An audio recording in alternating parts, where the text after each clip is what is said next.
Hi everyone, आप सभी का स्वागत है संजीव सर ITI के यूट्यूब चैनल में।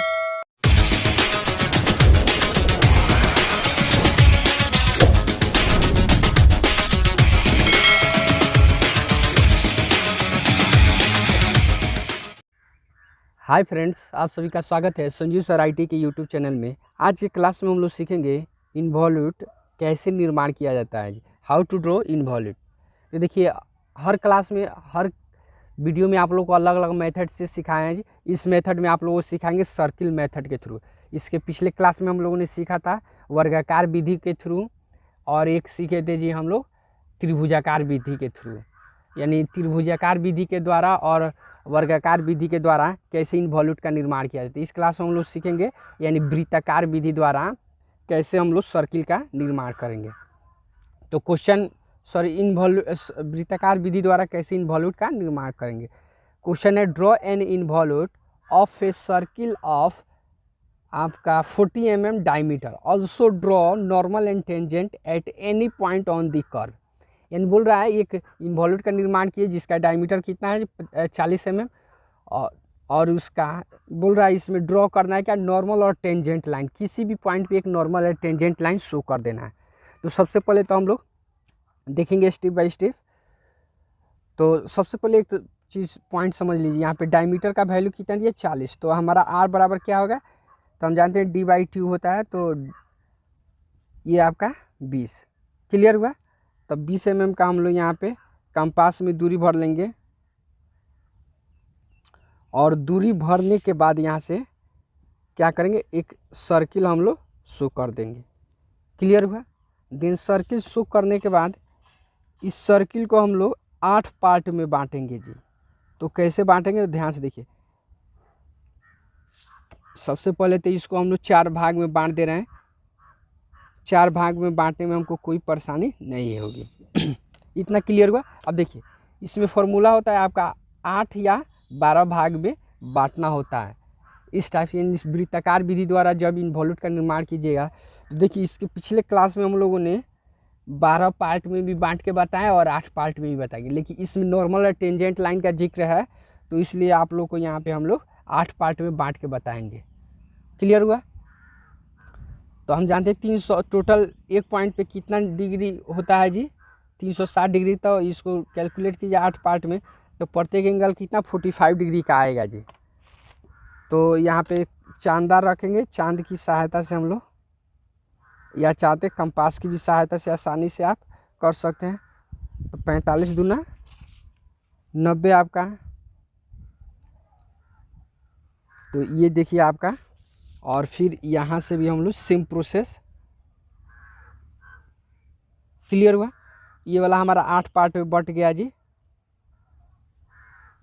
ये वाला हमारा 7 और ये आपका 8।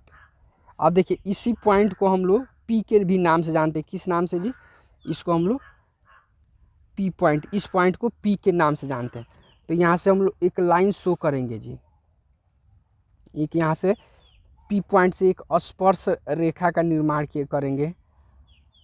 तो ये क्या कीजिए, यहाँ से सेट स्क्वायर रख के, और आप यहाँ से एक लाइन इस तरह से शो कर देंगे। क्लियर हुआ।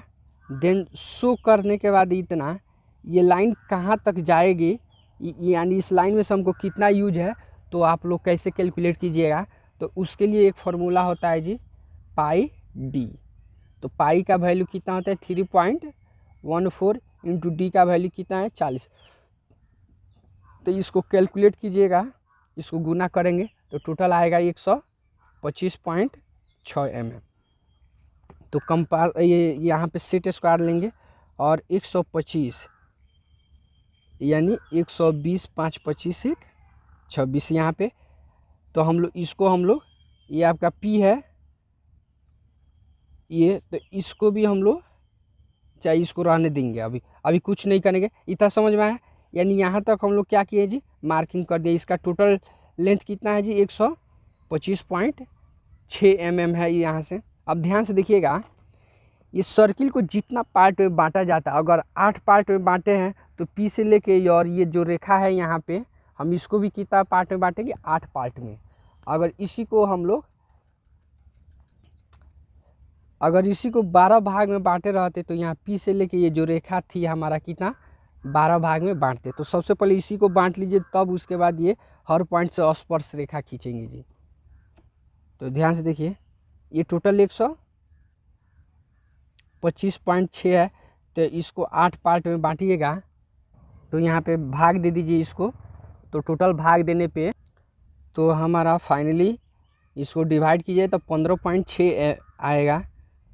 तो यहाँ से हम लोग मार्किंग कर लेंगे 10 5 15, यानी 15.5 दूना 30 1 31, इस तरह 35 45, 5 चौका 60, 15 5 75, 5 6 90 और 15 7 105। तो इस तरह हम लोग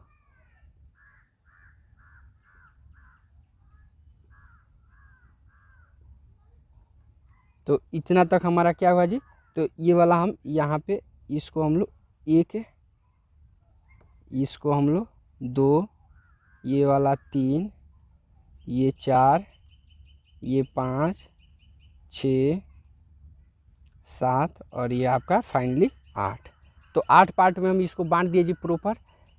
अब देखिए, अब अगले स्टेप में क्या करते हैं, ये जो भी 1 2 3 जिस तरह हम लोग ये P से एक स्पर्श रेखा खींचे, उसी तरह हम लोग यहाँ से 1 से भी हम लोग स्पर्श रेखा का हम लोग निर्माण करेंगे। ये देखिए, ये 1 पॉइंट से देख रहे हैं ना जी कैसे हो रहा है ये वाला। अब सेम प्रोसेस यहाँ पे 2 पे रखिए और इसको यहाँ से इस तरह से, उसके बाद ये 3 से काम करेंगे।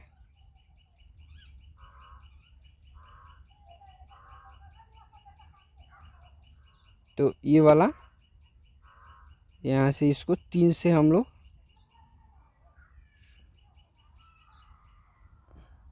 क्लियर हुआ। इसी तरह देखिए, हर पॉइंट से यहाँ पे 1 2 3 4 5 6 7 8 इस तरह सभी पॉइंट से हम लोग स्पर्श रेखा बारी बारी से निर्माण कर लेंगे। देखिए, यहाँ पे ये जब निर्माण कीजिएगा तो प्रॉपर ध्यान में रख के ही करेंगे जी।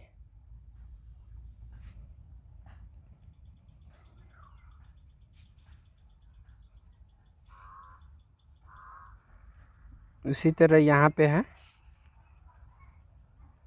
इसको एक दूसरे के सीख में रखने के बाद यहाँ से देन उसके बाद ये वाला प्रोसेस है।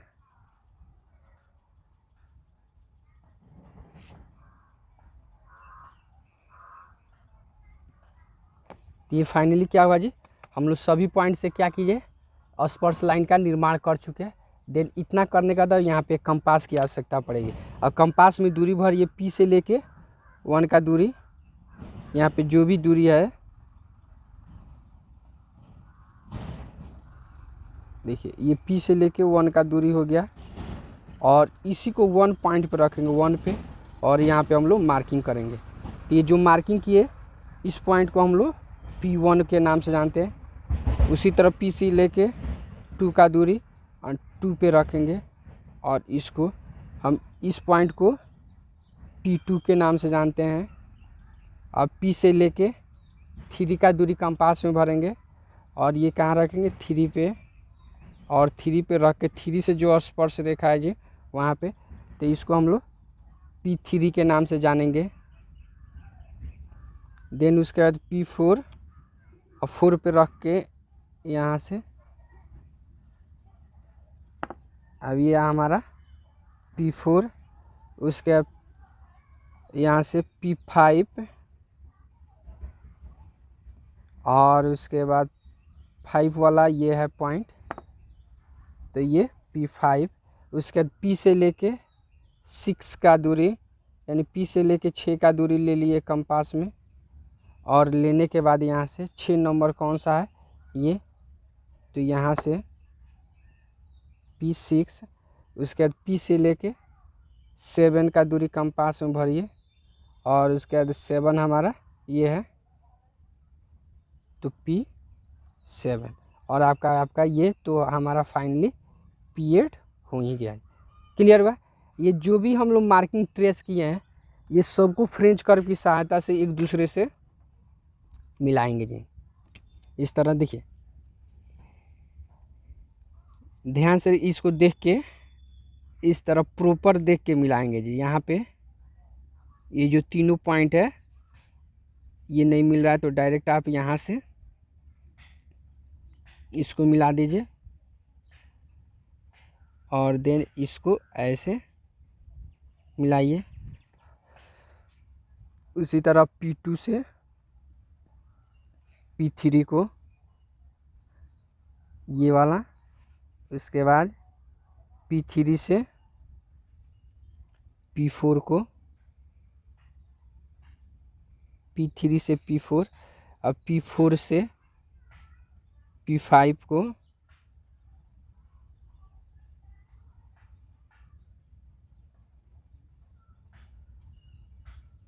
क्लियर हो रहा है जी।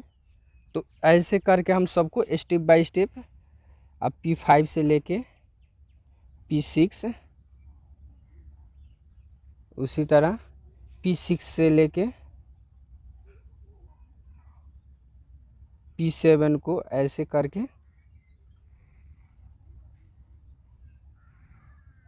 उसी तरह P7 से लेके P8, इसको देखिए ये जैसे यहाँ पे कवर नहीं आ रहा है ये वाला पॉइंट यहाँ पे, तो हम इसको फ्री हैंड भी आसानी से मिला सकते हैं, कोई प्रॉब्लम नहीं है।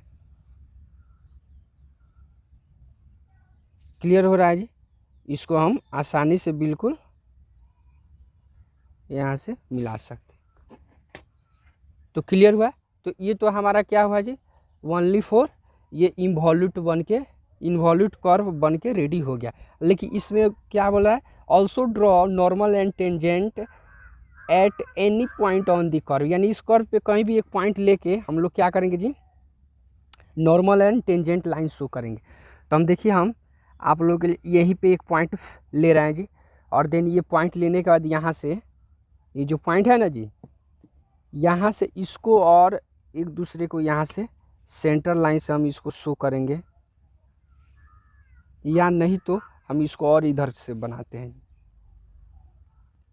जैसे एक यहीं पे हम लोग लाइन लेते हैं जी, एक पॉइंट, और यहाँ से हम लोग एक लाइन ऐसे शो कर दी। क्लियर हुआ। देन ये वाला जो सब जब शो कर दिए, तब यहाँ से देखिए इसको, देन इसको शो करने का यहाँ से देखिए ये पॉइंट जो है, यहाँ से हम लोग ये यहाँ से एक स्पर्श लाइन शो कर देंगे, जो इसी लाइन का नाम हम लोग क्या कहते हैं जी, तो नॉर्मल। इसको हम लोग नॉर्मल लाइन के नाम से जानते हैं। अब देखिए, अब ये जो हम बेस लिए हैं ना जी, इसको रखते हुए यहाँ से हम लोग यानी 90 डिग्री का एंगल यहाँ पे शो करेंगे। कितना डिग्री का जी, 90 डिग्री का एंगल शो करते हुए इस पॉइंट पे हम लोग आगे की तरफ यहाँ से कर्व हम लोग शो करेंगे। क्लियर हुआ जी। ये वाला यानी यहाँ पे आपको कितना 90 डिग्री का एंगल आपका होना चाहिए, और ये वाला जो रेखा है ना, ये वाला जो लाइन हमारा बना, इसी को हम लोग टेंजेंट लाइन के नाम से जानते हैं। क्लियर है। तो ये नॉर्मल हुआ और ये टेंजेंट लाइन, ये फाइनली क्या हमारा बन के रेडी जो, ये एम हो गया, ये यानी मिडिल पॉइंट होगा जी, ये वाला नॉर्मल हो गया। क्लियर हो रहा है जी। चाहते तो इस रेखा को आप आगे की तरफ भी, इधर भी आप आसानी से बढ़ा सकते हैं, कोई प्रॉब्लम नहीं है। तो फाइनली क्या हुआ हमारा, ये इन्वॉल्यूट कर्व भी बन गया और इसमें नॉर्मल और टेंजेंट भी लाइन शो हो गया। तो ओके फ्रेंड्स, वीडियो अच्छा लगे तो लाइक कीजिए, चैनल को सब्सक्राइब कीजिए और अपने दोस्तों में शेयर कीजिए। फिर मिलते हैं नेक्स्ट अगले क्लास में इसी तरह का और भी इम्पोर्टेंट क्वेश्चन लेकर। अगर आप लोगों के पास कोई ऐसा क्वेश्चन हो जिसका सॉल्यूशन आप लोगों को बनाने में प्रॉब्लम हो रहा है, तो मेरे पास कमेंट कीजिए, उसका ज़रूर रिप्लाई दिया जाएगा। और इसका चाहते तो यहाँ पे ये जो है ना जी, इसका डायमेंशन भी यहाँ पे शो कर सकते हैं, ये वाला, या न भी कीजिएगा, कोई प्रॉब्लम नहीं है। तो ओके फ्रेंड्स, मिलते हैं फिर नेक्स्ट अगले क्लास में इसी तरह का और भी इम्पोर्टेंट क्वेश्चन लेकर।